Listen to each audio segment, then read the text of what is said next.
આજ રોજ મંગળવાર અને ચતુર્થીનો સુભગ સમન્વય એટલે અંગારકી ચોથ. ભરૂચના મક્તમપુર વિસ્તારમાં આવેલ સિદ્ધિવિનાયક મંદિર ખાતે અંગારકી ચોથ નિમિત્તે ભક્તોનું ઘોડાપુર ઉમટ્યું હતું. તો અંકલેશ્વર હાંસોટ રોડ ઉપર આવેલ શિપ્રા ગણેશ મંદિરે અંગારકી ચોથની ભક્તિસભર ઉજવણી કરવામાં આવી, જેમાં ગણેશ યાગ સહિતના ધાર્મિક કાર્યક્રમો યોજાયા. અંગારકી ચોથ નિમિત્તે ભક્તોએ વિઘ્નહર્તા શ્રી ગણેશના દર્શન કર્યા હતા. હાંસોટ રોડ પર આવેલ શિપ્રા ગણેશ મંદિર ભક્તોની અનન્ય આસ્થાનું પ્રતીક છે. અહીં જમણી સૂંઢવાળા ગણપતિ બિરાજમાન છે. સાથે જ આ ગણેશજીને તુરંત જ ફળ આપનાર માનવામાં આવે છે. ત્યારે ભક્તો દુંદાળા દેવની આરાધનામાં લીન બન્યા હતા.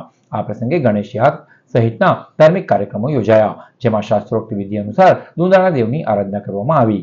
ભરૂચમાં પણ વહેલી સવારથી સિદ્ધિવિનાયક મંદિર ખાતે ભક્તો દર્શન માટે ઉમટી પડ્યા હતા. સમગ્ર દિવસ દરમિયાન ગણેશ યાગ, સાંજે મહાઆરતી તથા પ્રસાદીનું આયોજન કરાયું હતું, જેનો ગણેશ ભક્તોએ લાભ લીધો.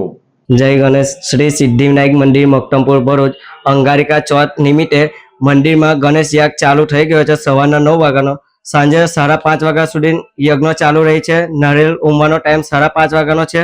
આ સિદ્ધિવિનાયક મંદિર મક્તમપુર 182 વર્ષ જૂનું મંદિર છે.